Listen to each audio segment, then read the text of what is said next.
than reducing. Fine. But at the end of the day, it matches up. There is a huge vast of land for everybody to fill in there. Let's put religion aside here. Let's look at it straightforward, just straightforward from the practical observation. People die and people get born into the world. Maybe statistically they've been checking to see the amount of birth rate and the amount of death rate. And when it becomes imbalance, then some lives will be taken. Somehow, I don't know, we see people taking guns and killing for no apparent reason. We see means devised by others to sort of take lives of others to whatever gain that they want to gain from. But if that wasn't the case, people die actually. I know there's an alarming rate of death, and there is an alarming rate of childbirth. But how much does a woman give? How long does a woman give birth? It takes 9 months for a child to be born. Today they are trying to devise means to incubate and clone people, which has been stopped. There's a debate going on. Eventually, probably they will accept where people will be cloned. Now, if we are fearing of population growth, why do we want to clone people? I mean, all these things, one day might come up. The secret behind all these things, whether the rulers have something hidden or not, I don't know. But if there is an issue, because 9 months it takes for one to be born,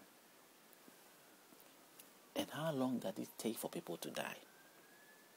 Death, in our sense, does not have that strict bordered guideline like birth.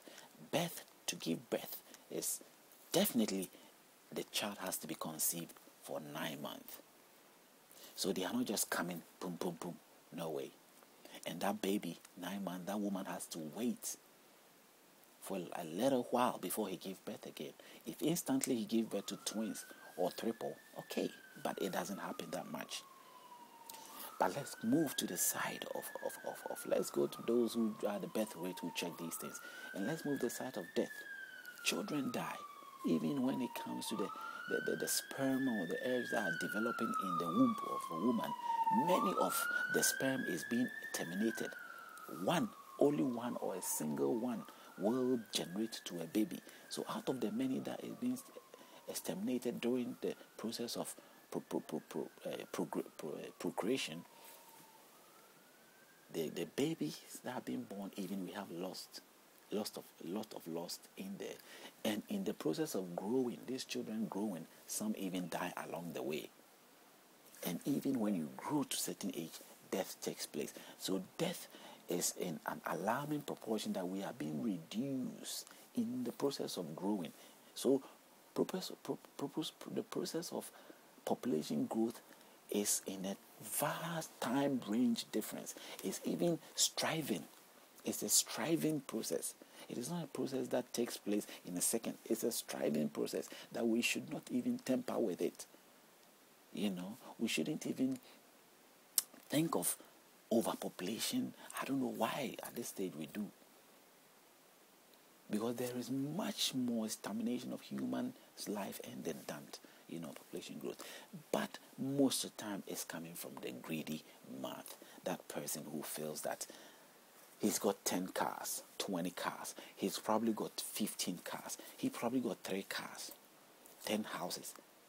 He's got 20 children. He's got maybe 10 children. Has no child at all. But he wants, greedily, will have the sort of vacation that is beyond his widest dream. Whatever widest dream means, I don't know. He wants to eat food that he cannot consume all, just to make the table that is before him colorful and beautiful. All things on the table, and he virtually, feel vomiting when he sees the food, because he's got it right there. He doesn't even have the appetite to eat the food. Yes, still, he just want to see it colorful, while thousands of people suffer. What is the rationale behind these things? That we tolerate these things so much. We tolerate their voice. We tolerate their ideas that condemns the good human progress or anything that is good or progressive. this is what I want you to consider. It's just the gist of it. But at the end of the day, what I'm saying here is those are some of the friendly trap. The suggestions that are coming from a background that may look so beautiful and has got influences and has got power because it has got that solid background of financial, backing or influence of whatever kind, and that sort of backing is sort of telling you and I that, hey, this is what needs to be done. This is what is happening to the world. Maybe he might be very educated, that his views,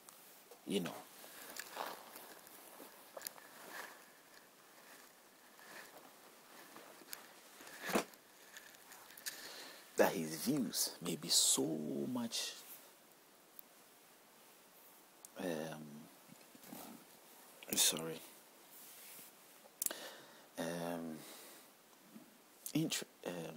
sort of his views may be very much considered just only because there's a lot of benefit, or there's a lot that he might do or can do to improve your life. But instead of voluntarily doing it, he uses that power that he has got to his benefit by just suggesting things that are rubbish, but knows that you will have to follow through. And only to follow through for you to feed him more and make him more, comfortable in whatever he stage. And some are aware of it, some are not. Most of the time people are using this regard and never really know that this is the idea behind it. But as I said, this is what some of the unfriendly traps that comes in. It may be somebody close, somebody you might know. It may be not. It may be somebody distance away. But it is always in a persuasive and deceptive way, coming to you in a humble way that you wouldn't even have the strength in you to sort of put off, or let's say turn away, or say no, I don't want to know, or I just keep, by rejecting or somehow looking elsewhere. That normally can be the case. We have people who go out there sending the gospel, or let's say maybe Islam message, or let's say Buddhist message. They don't come to anybody rushing their way through. Why would they do that? They have to come there in a peaceful and a calm approach. Yes, believe it or not, it's the same people who sit in the offices and make decisions. They may be very influential in a sense of very educative and has got a place in life. But as they tend to pursue the religious side of things, they have to take off another form. More or less, they are more chameleonized nature. They change their form and have to approach you in a very nice manner, in a very humble manner. Any means possible to get your attention and your persuasion to believe that they are good. Yet when they take their decisions outside of that moment of which religion is concerned or culture is concerned, where convincing you it's okay, but you wouldn't even know that a sane person or that link to such a person is part of the major problems that you face in life. That is what I say the friendly trap. These are the friendly traps that you watch out for. That very person that bites you from behind that you may not be aware of, and yet comes and stand before you and smile with a face looking so nice and beautiful that you hardly can resist. That is the friendly trap. I mean, what else would you expect to be a friendly trap? That is what I'm unveiling to you. It might have spiritual basis, it might have physical basis. The thing is, these are things that really happen in our lives. So please, watch out for these things. I've heard the shoutings of a lot of teachings